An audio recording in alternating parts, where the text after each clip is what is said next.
Hi, it's Pastor Paul L. Anderson here at the Fountain of Raleigh Fellowship, where we believe God's blessings never stop flowing. It's Satisfaction Saturday. Today, I want to invite you to look with me at 1 Samuel, the 13th chapter, verses 1 through 15. A powerful text as we continue this saga of learning about Saul. So Saul is now 30 years old, and he's become the king, and he reigns for 42 years.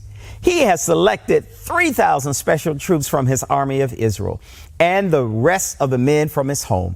He takes them, these are chosen men, to go and fight a battle. But now something has happened in his life. He now has a son, his son Jonathan, the one who is right by his side. They go up and they attack and they do what they're supposed to do. And all Israel hears the news that Saul has destroyed the Philistines. Saul is now at the height of his reign. God is doing great and wonderful things in his life. He's using him as a mighty man of valor. He's not only the king, but he's the king who also fights in the battles. And he shows them firsthand that I am the one. I'm the one that's been anointed and appointed by God. So what he does, he goes and he does everything that he's supposed to do. But we now find a situation happen. Saul is disobedient. Saul has done what God has asked him to do. He's at a point where he's ready to fight a battle, but he knows a burnt offering has to be offered. You have to invite the presence of God. He felt that Samuel was not getting there soon enough. So Saul decides, I'm going to do the burnt offering myself. Yeah, God had given him a prophetic moment, but he needed to stay in his place. He gets into the place of the prophet, and the prophet of God, Samuel, comes and he finds out, why did you do that? All you had to do was wait.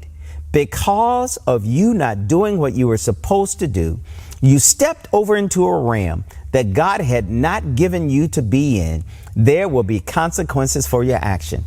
Oh, this begins to remind all of us, even when the Spirit of God is upon us, we must make sure that we stay where God has positioned us, that we don't get outside of the parameters where God would have us to be.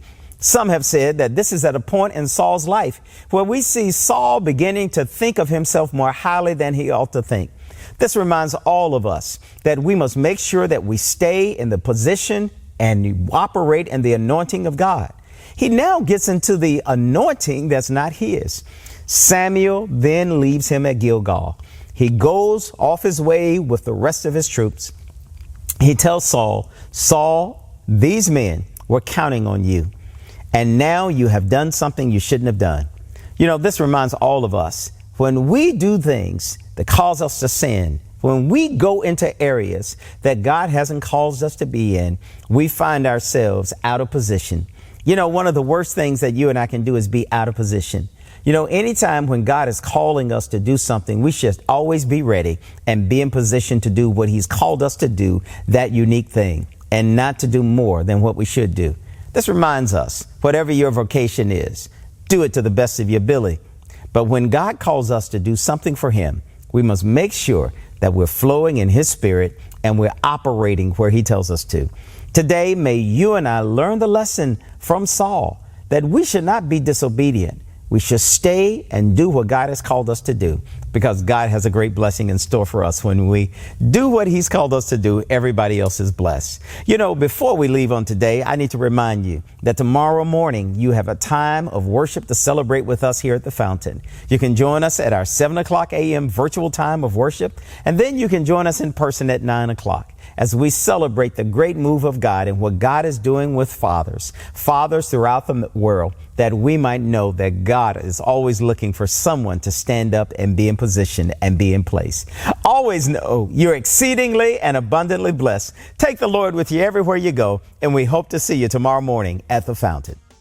To sow a seed to the Fountain of Raleigh Fellowship, visit our newly redesigned website, thefountainofraleigh.org, and select Sow a Seed from the homepage.